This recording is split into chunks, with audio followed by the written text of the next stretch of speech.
Hello everyone and welcome back to the Great Book of Grudges. My name is Nathan and we're back with another Total War Warhammer video. Today we'll be discussing the possible legendary characters for the Demons of Chaos, more specifically those belonging to Nurgle, so without further ado, let's begin. With Total War Warhammer 3's eventual release, it's all but confirmed that the Demons of Chaos will also be released alongside it. The Demons of Chaos themselves are essentially 4 different armies, each representing one of the 4 Chaos gods. These demonic legions each are representations of their demonic patron and thus are more considered to be extensions of the gods themselves. The Demons of Nurgle are plague-ridden, diseased and festering extensions of the Plague Lord himself. Disgusting as they may be, most of them carry the same happy smile which is expected from an extension of Nurgle, joyfully laughing as they spread Nurgle's rot. Before we look at these possible characters, it is important to note the following. Nurgle did indeed have many named characters, and not many demon characters were established until the end times, and as can be expected they played a minor role, but still some of them are quite interesting. Please bear in mind, for the minor characters we'll be representing them with some generic demonic images, as they never had models. First we have Stemcutter, a rather interesting character for a Nurgle demon, mainly because he looks nothing like what a Nurgle demon usually represents. Stemcutter is half demon, half machine, a massive soul grinder of Nurgle. With his giant piston-driven claws, Stemcutter smashes through enemy lines as his puny targets have their very lives cut from them. When not invading the mortal planes, Stemcutter takes a more humble role within Nurgle's gardens, playing the part of a gardener tending to Nurgle's plants with surprising artisan care. Yep, this massive monstrosity that you can see on screen is a gardener. Next we have Festerheart, a minor herald of Nurgle, who in truth is probably the most forgettable of all of Nurgle's named sons. Mostly because he was known to both rise and fall within Nurgle's ranks on a number of occasions. Not much is known about this character, but I wanted to mention him as an underdog such as this could make for an interesting legendary hero, one that is really trying to gain favour from his creator. Another minor herald would be Putrefex Blistertongue, a demon possessed of such a perspective and numerative mind, he even could keep count of the boiling Nurglings that flowed into the wake of his hosts. If there was one demon who would ensure the maximum amount of disruption and confusion was brought to bear upon those foes left standing in their way, it was Putrefex. Once again, this is a character with very little lore, but considering that the heralds themselves are more or less man-sized, it would make sense to have one being turned into a legendary lord. Next we have Epidemius, Nurgle's chosen talisman, one of the 7 proctors of Pestilence and the cataloguer of all of the Plague Lord's diseases. Epidemius surveys the thrift and splendour of all of Nurgle's creations, making note of casualties and infection rates as well as secondary symptoms such as unusual colorations and odours. This information, properly collated and distilled, is of incredible value to Father Nurgle, but must be recorded with absolute precision and in a timely fashion to be of any use. In an effort to avoid any distractions, 24 Nurglings attend the talisman's every need, providing the parchment, operating the Death's Head abacus, excreting the ink for the quill pens, and even defending Epidemius should harm ever fall his way. Epidemius' task is an unending one, and it generates a great deal of paperwork, so he rides a palanquin to share the burden. He is busiest of all when Nurgle's power is strong, for the might of the Plague Lord is linked to the constantly shifting ebb and flow of disease. In short, Epidemius could be considered a glorified accountant, but a damn good one at that. On the tabletop, Epidemius was decently tough, quite strong, but incredibly slow. On the tabletop, he had a very special rule known as the Tally of Pestilence, which I will read over now. Whilst Epidemius is alive, keep account of all unsaved wounds caused by demons of Nurgle, friend or foe, and by spells from the lore of Nurgle. At the start of each of your turns, consult the table below to determine the effect of the Tally of Pestilence. Note that these effects are cumulative. If Epidemius is killed, these effects are immediately lost. On 0 to 6 wounds, no effect happens. On 7+ wounds, all demons of Nurgle, friend and foe, gain more strength. On 14+ wounds, all demons of Nurgle get 1 toughness. On 21 plus wounds, all demons of Nurgle, friend or foe once again, gain the killing blow special rule. And lastly, on 28 plus, all demons of Nurgle re-rolled fail ward saves. This could be implemented into Total War Warhammer rather well, essentially in the same way that the Dark Elves get their buffs in battle. The more damage that's done, the more benefits that would be unlocked. Obviously, this would only be the case for Epidemius' army, as if it was faction-wide, it would be rather overpowered.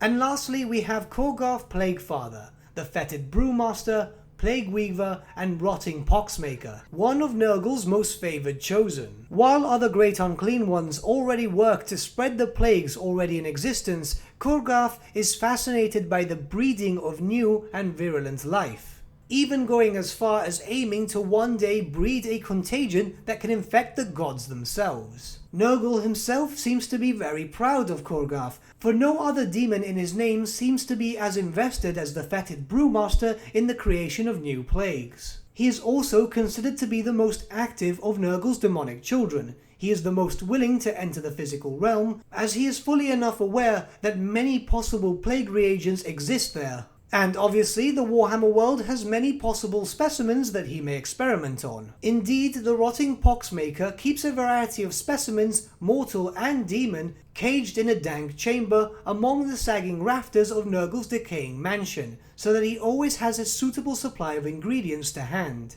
It is during his forays into the mortal world that Korgoth has encountered the one race that has penetrated his scientific detachment to kindle his rage: the Dwarfs. On a professional level, the Plaguefather hates the creatures for their resilience to disease. On a personal level, he is embittered by a truly ignominious defeat beneath the walls of Karaz-Karak. Either way, there is no doubt in Korgoth's mind as to the first test subjects when his perfect plague is prepared.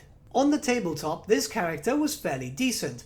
He had above higher than average movement, especially for a Nurgle demon, very decently strong in close combat, extremely tough, having one of the highest toughness values for a character, and lastly, a massive health pool. So in Total War Warhammer, if this character would ever be implemented, it could be assumed that he would have the same stats more or less.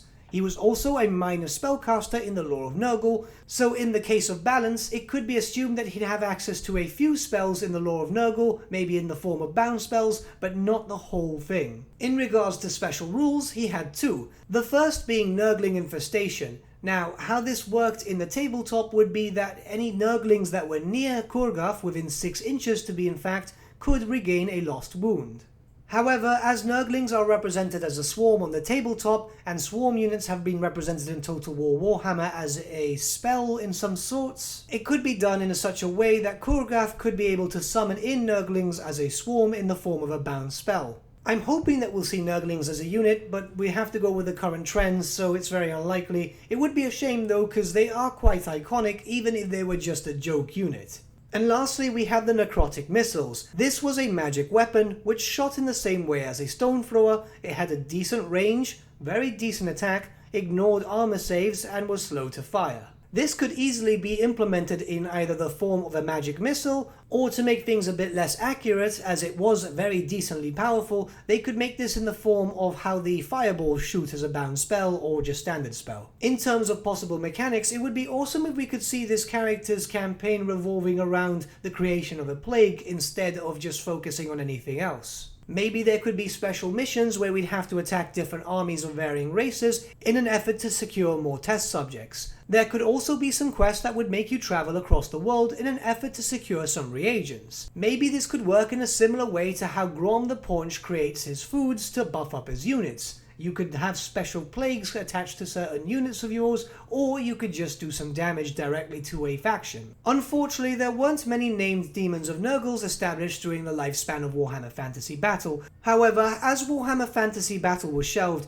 Warhammer 40k moved on, and Age of Sigmar was introduced, a host of new Nurgle characters, specifically those of demons, were introduced. And yes, while they don't fit with the lore of Warhammer Fantasy Battle, some of them are rather interesting, and it would add in some many possible characters, especially for Nurgle, who currently really only had 2 characters in the tabletop, and then a lot of minor characters in the end times. So I think this is a way to go through it. If you guys would want me to go over these characters and maybe some possible special rules, then I'll be happy to do a part 2 to this video. Just let me know in the comments below. But until then, these are the characters that we believe would be possible legendary lord choices and legendary hero choices for any Demons of Nurgle. What do you guys think? Let me know your thoughts in the comments below, and let's start a bit of a discussion. Don't you worry, when we cover Khorne and Tzeentch, there are much more characters. But with that, my friends, we've come to the end of our video. Thank you so much for watching. If you did enjoy the video, might I suggest giving the video a like, or even subscribing to the channel, as it really does help us out. In the description section below are various different links to social media platforms such as Facebook, Instagram and Discord, where you can get in contact with the Great Book team.